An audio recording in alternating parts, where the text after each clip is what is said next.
Salut les amis, c'est bien moi, votre frère Yves Toussambila.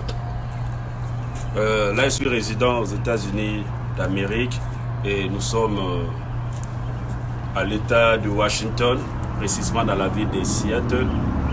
Et là, plus précisément, je suis dans la cité de Tim Wentz. En fait, nous voulons parler de Covid-19, vous appelez coronavirus.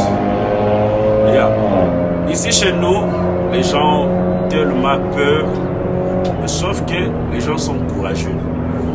Donc, les gens circulent comme ils veulent. Le mieux ici, on ne parle pas de confinement chez nous. Les gens circulent librement, sauf qu'il y a 70% des boulots qui ne fonctionnent pas. Mais 30% des boulots fonctionnent et... Sauf que nous respectons strictement, n'est-ce pas, toutes les conditions liées à cette maladie pour essayer de diminuer un peu les taux de contamination.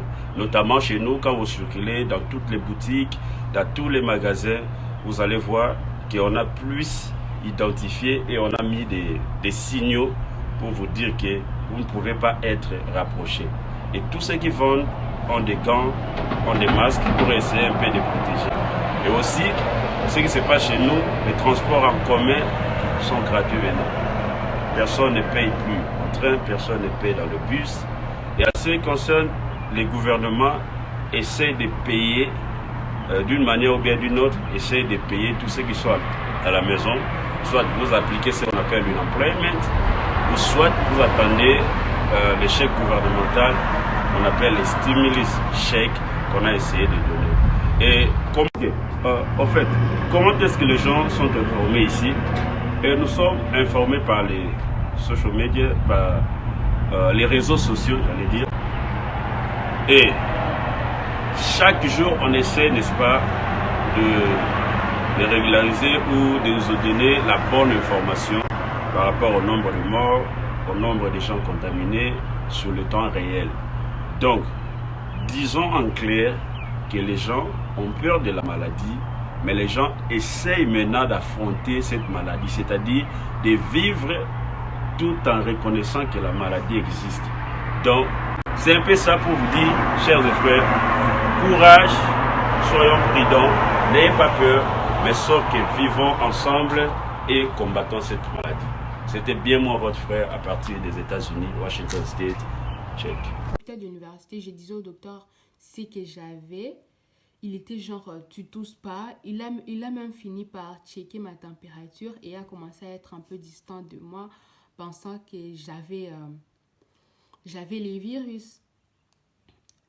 Et merci, Dieu merci, il y avait aucun symptôme et ma température, elle n'est pas 37,8. Yeah.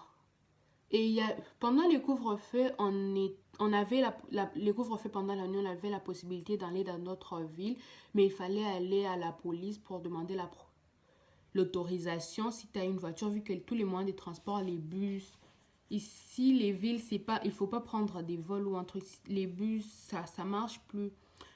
Et même les taxis, au fait, il y a plus assez de taxis qu'il y en avait avant. Il y a aussi les services. Mais il y a une semaine, les dimanches au fait, ils ont décidé que même tous ces va-et-vient d'une ville à une autre, même si tu as une voiture, c'est interdit. Et puis, il y a aussi les services Western Union qui est devenu un peu compliqué. Pour procurer l'argent aux étudiants, c'est devenu un peu compliqué parce que ils offrent pas, c'est pas à tout le monde, c'est par rendez-vous que tu peux y aller. Il y a aussi les banques qui se sont dit que si tu as une banque, une carte de chez nous, si tu retires l'argent d'un autre ATM, je viens de vous parler de la pandémie que l'on vit ici, dans le monde actuellement, mais comment on les vit localement ici.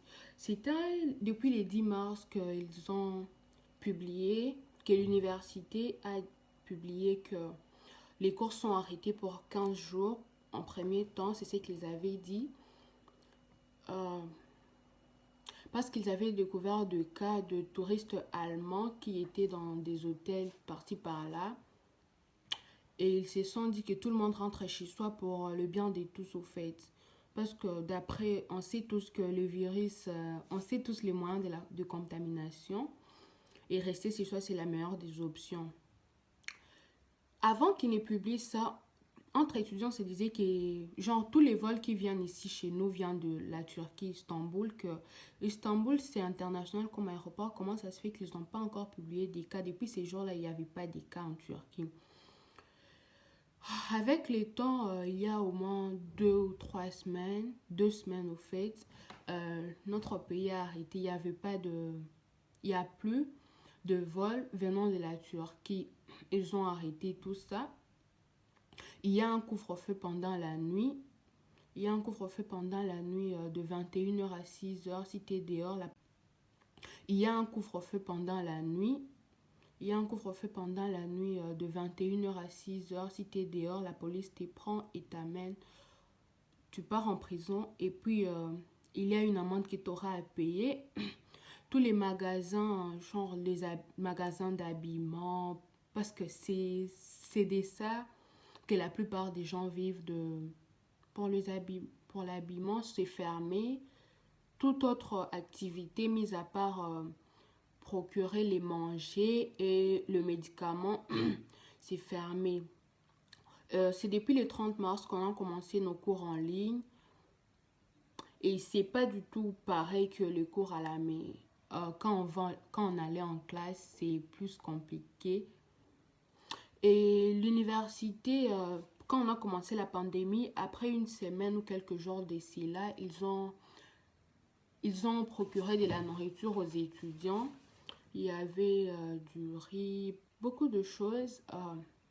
Et jusqu'à aujourd'hui, l'université a mis l'option en ligne. Tu peux juste compléter et puis plus tard, on viendra te livrer de la nourriture chez toi pour éviter que tu sortes au fait parce que c'est ça, on reste chez soi. Aujourd'hui, je me suis rendue à l'hôpital parce que je ne me sentais pas vraiment bien. Et quand j'étais en train de donner au docteur, à l'hôpital de l'université, j'ai dit au docteur, et puis il y a aussi les services Western Union qui est devenu un peu compliqué. Pour procurer l'argent aux étudiants, c'est devenu un peu compliqué parce que ils offrent pas, c'est pas à tout le monde, c'est par rendez-vous que tu peux y aller. Il y a aussi les banques qui se sont dit que si tu as une banque, une carte de chez nous, si tu retires l'argent d'un autre ATM, il n'y aura pas de charges à cause de cette situation. Il y a vraiment beaucoup de choses qui ont basculé au fait. Tout le monde est chez soi comme si c'était une prison.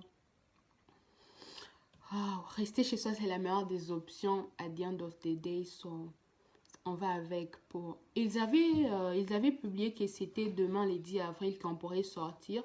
Mais hier, ils ont... que de magasins, d'autres business pouvaient ouvrir. Mais il y a hier qu'ils ont publié un nouveau cas.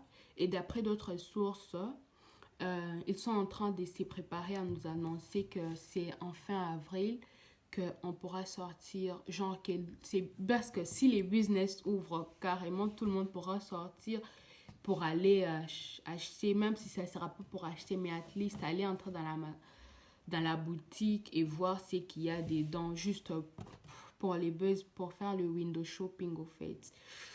J'espère que je vous ai donné assez d'informations. Merci beaucoup.